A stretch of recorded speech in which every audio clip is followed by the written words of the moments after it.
15 साल हो गए हमें देखते देखते, हमने तो आज तक ऐसी कोई मिसाल देखी नहीं है। उनका काम तो सिर्फ पैगाम मोहब्बत है, मोहब्बत को फैलाते हैं, मोहब्बत की बात करते हैं, सबसे मिलजुल कर रहते हैं। वो तो यहाँ तक भी पसंद नहीं करते कि हमने जो तकसीम कर रखी है मुस्लिम गैर मुस्लिम, वो कहते हैं कि गैर लगाना ये मैं सही नहीं समझता हूँ। वो भी हमारे भाई हैं, हमारे बिरादरान वतन हैं, हम उनको गैर क्यों कहते हैं? तो जो आदमी इतनी मोहब्बत दिखाता हो तो वो उनको कैसे डरा सकता है, किस तरह से उनके साथ ज़बरदस्ती कर सकता है? पुलिस भी काफ़ी थी वहाँ, और हम जैसे ही उनसे मालूम कर रहे थे तो कोई जवाब ही नहीं देने। कई घंटे बाद हल्का सा एक इशारा करा कि हो सकता है ATS लेके गई हो। ये तकरीबन कितने घंटे बाद आप लोगों को यूपी ATS के बारे में बताया गया था? कम से कम 5 घंटे बाद। वो सभी आरोप बेबुनियाद आरोप हैं।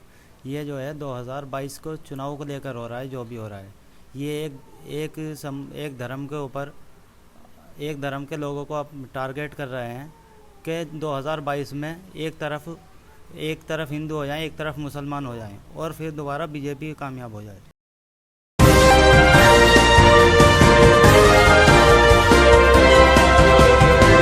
इस वक्त मेरठ में मैं मौजूद हूं क्योंकि मेरठ में लगातार हमने देखा कि कल से ही सुर्खियों में बना हुआ है, और सुर्खियों में बनने की एक वजह है मौलाना कलीम सिद्दीकी साहब। जिस तरीके से यूपी ATS द्वारा उन पर आरोप लगा करके उन्हें गिरफ्तार किया गया है वो सवालों के घेरे में है, क्योंकि संगीन आरोप लगाए गए कि मौलाना जो हैं जबरन धर्मांतरण कराते थे, और मेरठ में जिनके कहने पर मेरठ पहुंचे थे उनसे जानने की ज़रूरत है कि आखिर में जो मौलाना कलीम सिद्दीकी साहब हैं वो किस तरीके की शख्सियत है।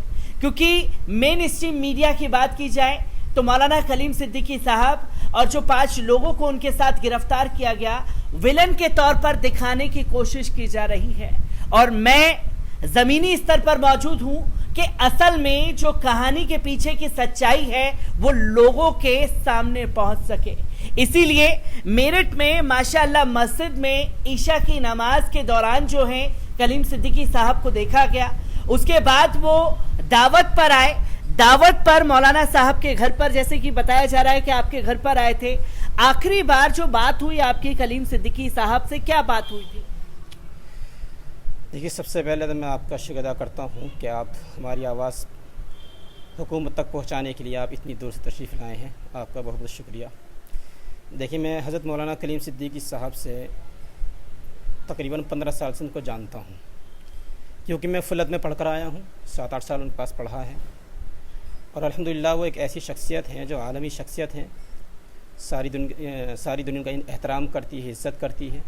ख़ुद हमारे हिंदुस्तान के जो अच्छी सोच रखते हैं और वो एक सेकुलर मिजाज के आदमी हैं, वो भी उनका बहुत एहतराम करते हैं, उनकी बात को सुनते हैं, अपने प्रोग्राम में बुलाते हैं। तो इसी वजह से, क्योंकि मेरे उस्ताद भी हैं, वो मेरे मुरब्बी भी हैं, अब ज़ाहिर है कि अंदरूनी तौर पर मोहब्बत है उनसे। और फुलत से दिल्ली उनका जाना होता है, दिल्ली से फुलत आते हैं, अब मेरा बीच में पड़ता है। तो तकरीबन 1-1.5 महीने पहले मैंने उनसे कहा था कि जब आपका इधर गुज़र हो तो थोड़ी खिदमत का मौका हमें भी देना कि आप हमारे यहाँ तशरीफ़ लाएँ। तो उनका मंगल पीर में फ़ोन आता है कि कल का दिन हमारा खाली रहेगा, इंशाअल्लाह कल ज़ियाफ़त आपके यहाँ रहेगी। मैंने दिल से बहुत खुशी का इज़हार किया कि अल्हम्दुलिल्लाह हमारे हज़रत तशरीफ़ ला रहे हैं। तो अगले दिन वो यानी मंगल में यहाँ तशरीफ़ लाए, ईशा की नमाज़ पढ़ी और यहाँ पर खाना खाया, बहुत खुशी का इज़हार किया। फिर यहाँ से हमने बाहर तक रुखसत किया, उनको मुसाफ़ा किया, वो गाड़ी में बैठ के चले गए। जो हमारे और साथी भी आए थे मिलने के लिए उनसे, वो अपनी गाड़ियों पर चुंगी तक उनको रुखसत करके आए। चुंगी से वो अपने अपने घर चले गए हमारे साथी, और हज़रत जो हैं कार में बैठकर हापुड़ की तरफ कुछ रवाना हो गए हैं। कार में बैठ करके वो अपने घर की तरफ रवाना हो गए। जैसे कि आप बता रहे हैं कि 15 साल से जानते हैं, क्योंकि यूपी ATS ने पूरी तरीके से विलन बताने की कोशिश की है मौलाना कलीम सिद्दीकी साहब को। 15 साल से आप उन्हें देख रहे थे, समझ रहे थे, उन्हीं को देख करके आज आप जो हैं एक मस्जिद में इमामत भी कर रहे हैं। मैं ये जानना चाहता हूं कि जबरन धर्मांतरण को लेकर के बताया जा रहा है, आप एक मौलाना हैं, क्या इस्लाम धर्म जो है जबरन तरीके से किसी को भी मुसलमान बनाने का काम करता है, या मौलाना के ऊपर जो आरोप लगाए जा रहे हैं वो कितने सही हैं, कितने गलत हैं? देखिए, इस्लाम में इसकी तालीम नहीं दी गई है कि किसी को ज़बरदस्ती इस्लाम में दाखिल किया जाए। असल में ईमान का ताल्लुक़ दिल से होता है। इस्लामी तारीख़ में ऐसी कोई मिसाल नहीं मिलती यहाँ कि किसी को बाकायदा ज़बरदस्ती मुसलमान बनाया गया है। ख़ुद कुरान करीम में ये बात कही गई है कि आप दीन के सिलसिले में किसी के साथ ज़बरदस्ती नहीं कर सकते। और वो ये इल्ज़ाम लगा रहे हैं हज़रत पर कि वो ज़बरदस्ती इस्लाम में दाखिल करते हैं, उनको दावत देते हैं, तो वो कोई सबूत पेश करें। ATS टीम कोई ऐसा सबूत तो पेश करे कि हाँ इसके साथ इन्होंने ज़बरदस्ती की है या किसी तरह का लालच दिया है या डराया धमकाया है, वो अपना कोई सबूत पेश करें। ऐसा किया है। 15 साल हो गए हमें देखते देखते, हमने तो आज तक ऐसी कोई मिसाल देखी नहीं है। उनका काम तो सिर्फ पैगाम मोहब्बत है, मोहब्बत को फैलाते हैं, मोहब्बत की बात करते हैं, सबसे मिलजुल कर रहते हैं। वो तो यहाँ तक भी पसंद नहीं करते कि हमने जो ये तकसीम कर रखी है मुस्लिम गैर मुस्लिम, वो कहते हैं कि गैर लगाना ये मैं सही नहीं समझता हूँ। वो भी हमारे भाई हैं, हमारा बिरादरान वतन है, हम उनको गैर क्यों कहते हैं? तो जो आदमी इतनी मोहब्बत दिखाता हो तो वो उनको कैसे डरा सकता है, किस तरह से उनके साथ ज़बरदस्ती कर सकता है? तो मौलाना साहब जो है उनके शागिर्द भी हैं। जैसे कि आपने इसी इंटरव्यू में ये सुना कि गैर मुस्लिम शब्द का जो इस्तेमाल किया जाता है उसके लिए भी मौलाना कलीम सिद्दीकी साहब जो हैं आपत्ति जनाते हैं और उन्हीं के ऊपर ये आरोप लगाए गए हैं। ईशा की नमाज के दौरान जो है आप लोगों से मुलाकात हुई होगी, तब किस तरीके का उनका मिजाज था? क्या उन्हें ये अंदाज़ा था या नहीं था? क्या मुलाकात के दौरान आप लोगों की क्या क्या बातें हुई थी? हमारी तो कोई ख़ास बात नहीं हो पाई उनसे, बस सिर्फ मुसाफा हुआ था और वहाँ से। आपकी आखिरी समय पर क्या बात हुई थी जब वो आपके घर तशरीफ़ लाए और मस्जिद में नमाज पढ़ी? तो क्या कुछ बातें ऐसी उन्होंने जाहिर की आपसे या क्या शब्द थे उनके आपसे? नहीं, उन्होंने बस दुआएं दी हैं, उन्होंने खुशी का इजहार किया है। हमने खुशी का इजहार किया, हमने बहुत शुक्र अदा किया कि हज़रत आप इतने मसरूफ़ रहते हैं, इतने बिज़ी रहते हैं, आपने हमारे लिए अपने कमज़ोर शागिर्दों के लिए आपने वक्त निकाला है। तो उन्होंने बहुत दुआएं दी हमें और कहा कि भई आप यानी मस्जिद से जुड़े रहें, काम करते रहें और पैगाम मोहब्बत फैलाते रहें। पैगाम मोहब्बत फैलाते रहें। तो आप लोगों को कब इसका अंदाज़ा लगा कि मौलाना कलीम सिद्दीकी साहब को गिरफ्तार कर लिया गया है? क्योंकि यूपी ATS की गिरफ्तारी दिखाई गई, उसके बाद में कुछ तस्वीरें या कुछ बातें ऐसे भी आई कि जब आप लोगों को पता लगा तो आप थाने पहुंचे थे। प्रशासन का किस तरीके का रवैया था आप लोगों के साथ? जब हम वहाँ पहुँचे तो हमने पूछताछ करने की कोशिश करी, लेकिन कहीं कोई मालूमात ही नहीं फराहम हुई।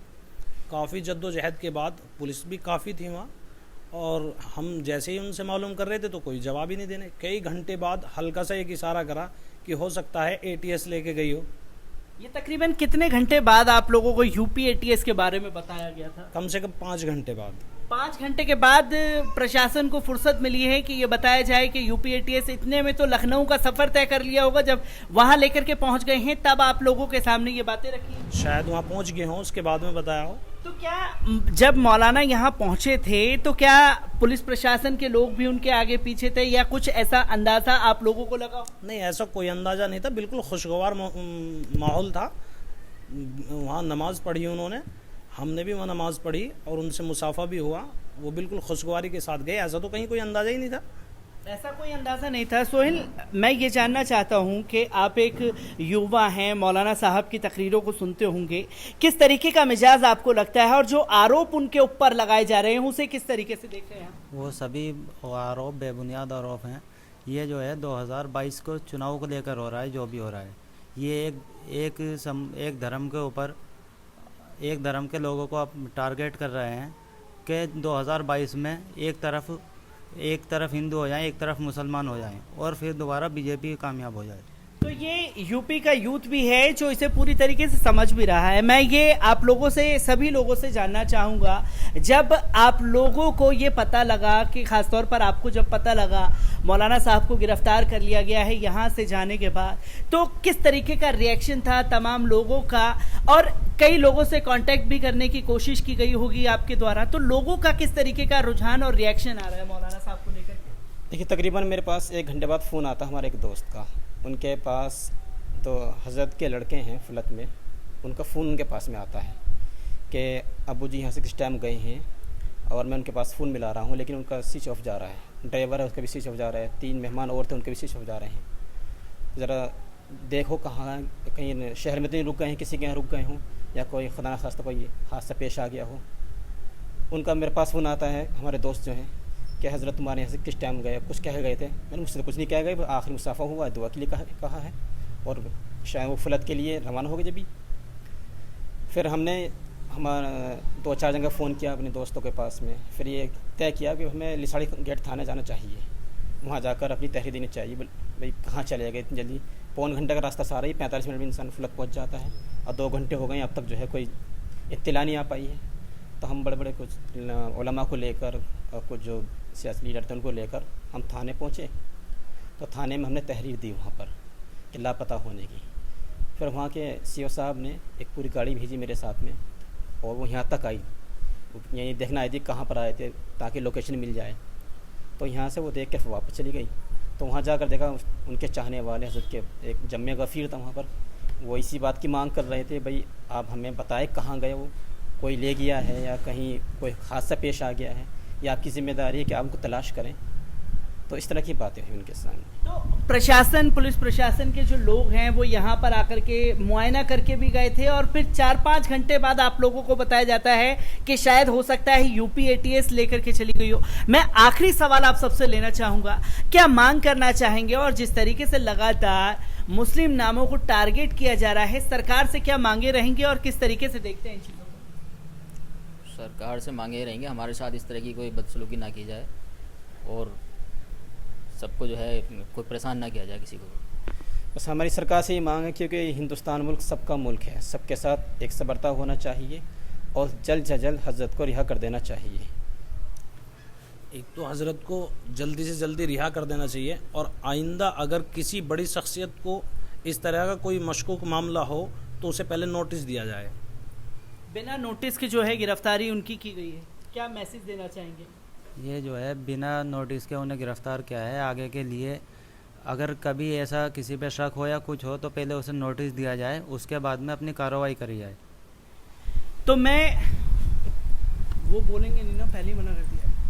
तो मैं उस जगह पर मौजूद हूँ जहाँ पर मौलाना कलीम सिद्दीकी साहब जो है आखिरी बार देखे गए, और यहाँ से लोगों से खुशमिजाजी से मिलने के बाद अपने घर की तरफ रवाना होते हैं, और यूपी एटीएस द्वारा जो है उन्हें गिरफ्तार कर लिया जाता है। लोग यहाँ के थाने पर पहुँचते हैं, थाने में 4-5 घंटे का समय बितवाया जाता है, उन्हें रोका जाता है ताकि किसी तरीके से कोई हो हंगामा ना हो। सियासी लीडर, लोग उनके चाहने वाले थाने पहुंचते हैं तो सिर्फ एक खाना पूर्ति के लिए कि किस जगह आए थे, किस जगह से गए, ये तमाम चीज़ें, और 5 घंटे लगते हैं पुलिस प्रशासन को ये बताने में इन लोगों को कि शायद हो सकता है कि यूपी एटीएस ने गिरफ्तार कर लिया हो।